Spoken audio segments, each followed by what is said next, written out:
Hello hi বন্ধুরা, দেখো আজ একটা নতুন রেসিপি নিয়ে তোমাদের কাছে চলে এসেছি। আমি চিকেন নিয়ে এসেছি। চিকেন এভাবে বড় বড় করে কেটে নিয়ে এসেছি। জানো তো বড় বড় চিকেন এভাবে কাটলে কি কি বানায়, এক তন্দুরি বানায় না তো চিকেন চাপ বানায়। তো আজ না আমি চিকেন চাপ বানাবো। তো চিকেন চাপ বানানোর জন্য দেখো আমি সব কিছু তৈরি করে নিয়ে তারপরে এসেছি। এই যে দেখো গরম মশলা নিয়ে এসেছি। গরম মশলা এখানে বেশি কিছু লাগে না। এই যে দেখো, এই যে একটা এরকম জায়ফল, আর এই যে ছোট এলাচ, আর এই যে আমি এই জায়ফলের অর্ধেকটা দিয়ে এই যে আমি গুঁড়ো করে নিয়ে এসেছি। এটা হচ্ছে মশলা, এটা হচ্ছে চিকেন চাপের মেন মশলা। তো আমি এটা দিয়ে দিলাম। আমি এখন অল্প দিলাম, আমি আর একটু অল্প রেখে দিলাম, আমি সেটা পরে আমার লাগবে।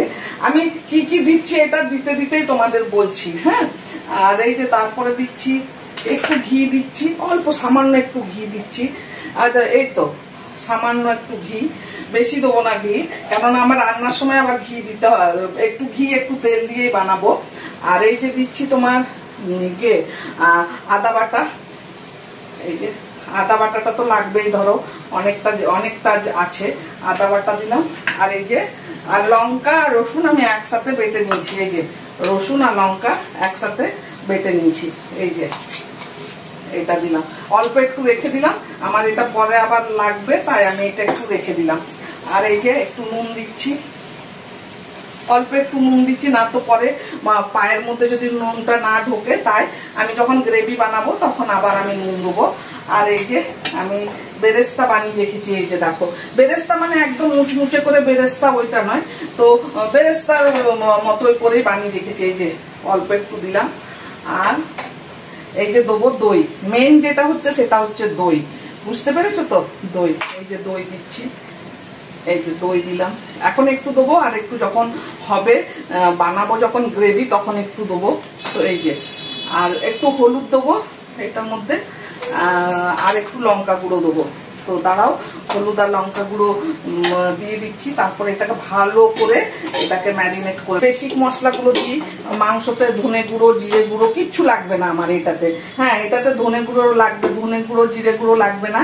এটার মধ্যে আমি কাজু আর ওই যে মগজ ওইটা পিষে বানাবো, গ্রেভি যেটা বানাবো সেটা পিষে বানাবো। এটা তো মেন ওইটাই হচ্ছে না। তো এই যে দেখো আমার ভালো করে সব যাতে হয়ে যায়, এটা ম্যারিনেশনটা একদম যত টাইম তুমি এরকম ম্যারিনেট করে রাখবে না তত ভালো হবে। আর দইটা একটু বেশি দিলে ভালো হবে, ঘি যদি দাও বেশি ভালো হবে, কিন্তু ওইসব তো আনহেলদি, আমরা ঘরে খাবো। তো আমরা তোমাদের প্রসেসটা দেখাচ্ছি। যারা ধরো বেশি ঘি তেল মশলা অনেক বেশি ভালোবাসো তারা বেশি বেশি করে দেবে। আমাদের তো অত দেওয়া বারণ, আমাদের তো এখন ধরো বয়স হয়েছে, আমরা মোটামুটি কম বেশি না মিডিয়াম একটা দিয়ে আমরা বানাই, তো সেইভাবে বানাচ্ছি। তোমরা যদি বেশি বেশি খাও তেল ঘি দিয়ে বানাবে, কোনো ইয়ে নেই, তবে কম হলেও কিছু আপত্তি নেই। এই যে দেখো এটা আমি এখন রেখে দেবো কমসে কম 2 ঘন্টা ম্যারিনেটের জন্য। এটা ফ্রিজেও রাখতে পারো, বাইরেও রাখতে পারো, তো আমি ফ্রিজে রাখবো না। আর আমি একটা বড় এই বাসনটা বড় নিয়েছি, কেন নিয়েছি দেখো, আমার এই যে ম্যারিনেট করতে সুবিধা হলো না, তাই আমি 2 ঘন্টা পরে এসে এটা বানাবো। এটা এখন আমি ঢেকে রেখে দেবো। নুন দেওয়া আছে, দই দেওয়া আছে, সব কিছু দেওয়া আছে, সব যাবে এই যে ভেতরে, ভালো করে যাবে। এই যে ওই যে এলাচ আছে, জাবিত্রী আছে, জায়ফল আছে। জায়ফলটা আমি কেন দিলাম আরো বেশি করে, জায়ফলটা না ডাইজেস্ট করে, যদি আমরা যে খাবার খাই না তো সেটা খুব ডাইজেস্ট করে। অ্যাকচুয়ালি শুঁট থাকলেও ভালো হতো, তো আমার কাছে এখন শুঁট নেই, একটু শুঁট দিলে ভালো হতো, তো আমি এখন সেই জন্য জায়ফলটা দিয়ে দিলাম। এইটা দেখো, দেখো ম্যারিনেটটা কত সুন্দর হয়েছে, দেখেছো? এই যে এটা এখন 2 ঘন্টার জন্য এভাবে থাকবে। চলো 2 ঘন্টা পর ফিরে এসে বানাবো। আর কি করে বানাবো দেখো, ফিরে এলাম 2 ঘন্টা পর। দেখো আমার এটা ম্যারিনেট কি সুন্দর হয়ে গেছে, দেখেছো? এরপর আমি যে মশলাটা হবে সেই মশলাটা একটু তৈরি করে নিচ্ছি। এই যে দেখো আমি এখানে ফ্রাই প্যানটা রেখেছি। এই যে আমি এখানে না এই যে একটু কাজুটা না একটু গরম করে নেবো। আর এর সাথে আমি কাজুটার সাথে আরেকটা জিনিস দেবো, সেটা হচ্ছে পোস্ত। এটা তো চিকেন চাপে পোস্ত তো দিতেই হয়, দিতেই লাগবে। হ্যাঁ, তো তাই আমি এই যে দেখো পোস্তটা একটু ভেজে নিয়েছি। জানি না পোস্ত আমি বড় চামচে 2 চামচ দিলাম। এই যে দাও চামচটা দেখিয়ে নিচ্ছি। এই যে আমার গ্রেভি তো এর মধ্যেই হবে, তো আমি 2 চামচ এই যে দিলাম পোস্ত। কাজু দিয়েছি, এই যে বাদাম না দিলেও চলবে, তো বাদাম আছে, তো আমি কয়েকটা বাদামও দেবো এর সাথে। তো বাদামটা আমি তাই এখন ভাজার সময় দিচ্ছি না। এই যে আমার এইটার মধ্যেই থাকবে। এইটা ফ্রাই প্যানটা যখন খুব ভালোভাবে গরম হয়ে যাবে তখন আমি এইটার মধ্যে রেখে আমি যেটা চিকেনটা সব চাপাবো। তো এই যে দাঁড়াও, এটা আমি এখন ওইদিকে ট্রান্সফার করে দিচ্ছি, ওরা এখন একটু নাড়বে। এই যে তাহলে আমার এটার মধ্যে গরম হয়ে যাবে, বুঝলে, লাল হয়ে যাবে। আমি তোমাদের পরে দেখাচ্ছি কতটা লাল হবে, বুঝতে পেরেছো? আমি এখন এইটা, এই যে পোস্ত খুব সুন্দর গন্ধ হয়েছে, হ্যাঁ খুব সুন্দর গন্ধ হয়েছে, এখনই মনে হচ্ছে লাল হয়ে গেছে। দাঁড়াও, আমাকে ঢেলে দিতে হবে, না তো বেশি কালো হয়ে গেলে আবার একটু ফুটে লাগবে। তো এই যে দেখো কত সুন্দর হয়েছে, দেখেছো? একদম একদম এত সুন্দর পোস্তর খুশবুটা বেরিয়েছে না, তোমাকে কি বলবো। এখন পোস্তর তো অনেক দাম, এখন আর সেভাবে কাঁচা পোস্ত খাওয়া হয় না, পোস্তর বড়া খাওয়া হয় না, সত্যি বলতে কি। কিন্তু পোস্ত আমরা রোজ খাই, সপ্তাহে তো 2 দিন তো খাই নিরামিষ, মানে তো পোস্ত হবেই। ধরো এই যে এটা এখন আমি এই যে যেটা বেরেস্তাটা করা আছে, বেরেস্তাটার সাথে আমি পোস্তটাকে এই যে নেবো, পেটে নেবো, সরি দেখলো। এই যে আমি বাদামটাও দিয়ে দিচ্ছি এর সাথে, একসাথে সব পেশা হবে। তো তো আমি একসাথে রেখে দিচ্ছি, প্লেটটা সরিয়ে দিয়ে জায়গাটা খালি করে দিচ্ছি। এই যে আর আমি এই যে এখানে বানাবো, আমি দেখো পুরোটা তেলে ঘি দিলে তো ভালো হবে, তো আমি পুরোটা ঘি দেবো না, কেননা ঘি বেশি খাওয়া ভালো নয়। তাই আমি একটু ঘি আর একটু তেল দিয়ে বানাবো, আর খুব অল্প ঘি আর তেল দেবো, খুব বেশি দেবো না, অল্প তেল। একটা চামচ দাও না, আর অল্প একটা চামচ দাও, আর একদম আধা একদম চামচ, ওই তো ওইটা রয়েছে, হ্যাঁ। আর একদম অল্প ঘি দেবো। এই যে দেখো একদম অল্প ঘি দেবো, যতটা, আরো এতটাও দেবো না, হ্যাঁ, কেননা ঘি খাওয়া তো এখন সব বারণ। তাই এখন একটু অল্প তেল অল্প ঘি দিচ্ছি এটার মধ্যে। এই যে দিয়ে দিলাম বড় এলাচ, তারপরে দিলাম ছোট এলাচ, দালচিনি, ছোট এলাচ, দালচিনি। এটা গন্ধ খুব ভালোভাবে আসবে। আমার একটু ওখানে ওই যে গুঁড়োটাও রেখেছি, আমি পরে দেবো, যখন আমার ভালো করে হয়ে যাবে ওইটা, তখন আমি দেবো। তো এখন এই যে এটা খুশবুটা খুব সুন্দর এসেছে। এখন আমি এটার মধ্যে এই যে আদা রসুন যেটা পেশা আছে, এই সরি আদা রসুন না, রসুন আর কাঁচা লঙ্কা এই যে দিয়ে দিলাম। আর খুব সুন্দর, আর ঘিয়ের মধ্যে দেওয়া হচ্ছে, তো ঘিয়ের মধ্যে দিলে খুব সুন্দর গন্ধ হবে। পুরোটা ঘিয়ে করলে তো আরো ভালো হবে। তো আমি পুরোটা ঘিয়ে করছি না, তোমার ঘিয়ে করে করবো। একটু তেল দিলাম, একটু ঘি দিলাম। আমার আদা তো যথেষ্ট দেওয়া আছে, তো আমি আরেকটু আদা দিয়ে দিলাম। এই যে ভালো করে দিতে নিচ্ছি। এখানে আমি কোনো টমেটো ইউজ করবো না, এখানে আমি আদা দেবো আর যে দই দেবো, তো তাই। আর এই যে কাজু বাদাম পোস্ত পিষে দেবো, তাই। এই যে এটা হয়ে গেছে, গ্যাসটা কম করছি এখন, গ্যাসটা কম করে এটা দিয়ে দিচ্ছি। ধরবে কিনা বুঝতে পারছি না, হ্যাঁ হ্যাঁ, এই যে এটা ধরছে না, দেখেছো? এই যে আস্তে আস্তে এই যে হবে, মশলাটা পুরোটা দিয়ে দিচ্ছি। এখন এটা ঢেকে দেবো আমি। দেখো ওই জন্য এই যে এটা ম্যারিনেট করার জন্য আমি এই যে বড় থালাটা নিয়েছিলাম, বলে আমার খুব সুবিধা হয়েছিল। এটা না তো এদিকে পড়ে যায়, ওইদিকে পড়ে যায়, সব হয়। তো এই যে দেখো এটাকে এখন আমি 5 মিনিটের মতো ঢেকে দেবো, হ্যাঁ। আর এটার মধ্যে জল লাগবে না, কিচ্ছু না। এই দেখো তোমার কাকিমা এগিয়ে দিচ্ছে আমাকে ঢাকনাটা। আর দেখো এটা চাপে হবে, তো তার জন্য দেখো এখানে যে ফুটোটা আছে, ফুটোটা আমি বন্ধ করে দিচ্ছি আটা দিয়ে। এই যে আমি এখন এটা এই যে চেপে দিলাম এটার মধ্যে। গ্যাসটা কম, একদম মিডিয়ামে রেখেছি।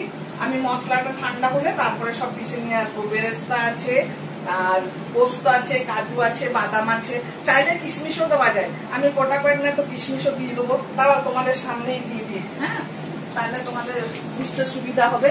না দিলে কিচ্ছু অসুবিধা নেই। কিশমিশটা দিলে কি হবে, একটু টক টক যে ভাবটা আসবে না। আমি তো এখানে টমেটো ইউজ করছি না, তো সেই টমেটোটা কমি পূরণ করবে, বুঝতে পেরেছো? কিশমিশও দিয়ে দিচ্ছি, না দিলেও চলবে কিশমিশটা কোনো এনে, তবে কাজু পোস্ত তো তোমাকে দিতেই হবে, বুঝতে পেরেছো তো? কাজুটা আর পোস্তটা এই যে চলো আমি মশলাটা পিষে নিয়ে এসে আবার তোমাদের সাথে নিচ্ছি। 5 মিনিট হয়ে গেছে, একটা পিঠ হয়ে গেছে। তো আমি না এটা এখন উল্টে দেবো ভালো করে। তারপর আবার এই যে দেখো কি সুন্দর হয়েছে, দেখেছো? এইভাবেই এটা উল্টে দিচ্ছি। এটা হতে একটু টাইম লাগবে, বড় বড় পিসগুলো আছে তো। তো আমি এটা চাপে করবো, তো একটা চাপ দিয়ে দেবো। দেখো আমি ওইটা বন্ধ করে দিচ্ছি না, তো আমার ওই জন্য স্টিমটা পুরো এটার মধ্যে থাকবে। আমি জল দেবো না, কিচ্ছু দেবো না, ওই জলেই হবে আমার। এই যে দেখো, আর এই যে চিকেন চাপ, এই যে দেখো এই সাইডটাও আমার হয়ে গেছে। এরপর আমি মশলাটা আস্তে আস্তে দিয়ে দেবো সব। মশলাটা তো ধরো ভাজা মশলা, কিছু অসুবিধা হবে না। এই যে তোমাদের রুটিটা একটু দেখাই, এই যে দেখো একদম হয়ে গেছে এই দিকটা। তো এখন আমি উল্টাবো। এই যে এবার আস্তে আস্তে মশলাটা, এই যে দেখো, এই যে দেখো একদম সুন্দর হয়ে গেছে। এরপর আমি মশলাটা দিয়ে দেবো। প্রথমে লঙ্কাটা দিয়ে দিই কালার হওয়ার জন্য, 1 চামচ দিয়ে দিলাম। এই যে এটাতে কালারটা আসবে, এখনো কালার আসেনি না। তারপরে এই যে মশলাটা, এটা আমি পিষে রেখেছিলাম কাজু, বাদাম, কিশমিশ আর বেরেস্তা মিক্স। পেঁয়াজটা ভেজে নিয়ে আমরা তো সবাই জানি, এটা একটু ভালো করে ধুয়ে অল্প একটু জল দিয়ে দেবো। আর একটু নুন দেবো, আমি একটু নুন দিয়েছিলাম ম্যারিনেটের সময়, তো আর একটু লাগবে আমার মনে হয় নুন, তো সেইটাও দিয়ে দেবো।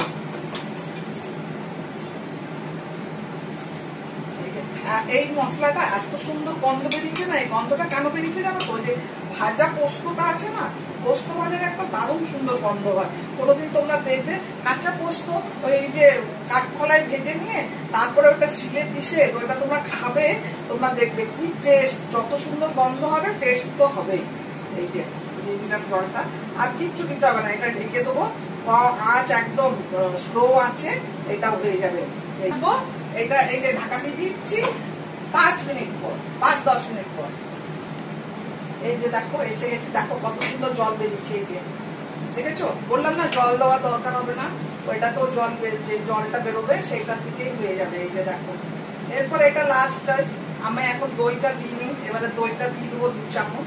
দেখো আমি ওই সাইডে রাইস রেখেছি, কেননা বেলা অনেক হয়ে গেছে, 2টো প্রায় বাজতে আসে, 1:45 বেজে গেছে। তাই এই যে আমি 2 চামচের মতো এখন দই দিয়ে দেবো এখানে। এই যে 2 চামচের মতো দই দিয়ে দিলাম। দেখো বড় চামচে 2 চামচের মতো দই দিলাম। আর এই যে ভেজে রাখা যে মশলাটা আছে সেই মশলাটা দিয়ে দেবো। এতটা লাগবে না, একটু কম করে দিয়ে দিচ্ছি, মশলাটা দিয়ে দিলাম ভালো করে মেরে। এরপর এটা খুলবো না, আর জলও লাগবে না, কিছু না, একদম বরাবর হয়ে যাবে। এই যে 10 মিনিট, চলো 10 মিনিট পর ফিরে আসছি। পারফেক্ট চাপ, চিকেন চাপ আমার তৈরি হয়ে গেছে, দেখেছো? এই যে দেখো একদম একদম পারফেক্ট, দেখেছো কি সুন্দর সেদ্ধ হয়েছে। এই যে দেখো, এখন আমি এটা গ্যাসটা বন্ধ করে একটু স্ট্যান্ডার্ড টাইমে রেখে দিব, তারপরে তোমাদের দেখাবো, প্লেটে করে নিয়ে দেখাবো। হ্যাঁ, তো রেডি হয়ে গেছে চিকেন চাপ, একদম কি সুন্দর হয়েছে। দেখো তুমি রাইস দিয়ে খেতে পারবে, রুটি দিয়ে খেতে পারবে, লুচি দিয়ে, পরোটা দিয়ে, চালের রুটি দিয়ে, সব দিয়ে খেতে হবে। চলো এই তো তোমাদের দেখালাম, রেসিপিটা কেমন লাগলো অবশ্যই তোমরা বলবে কমেন্ট করে। ভালো লাগলে লাইক করবে, শেয়ার করবে, আর নতুন বন্ধু যারা দেখবে তারা সাবস্ক্রাইব করে দেবে।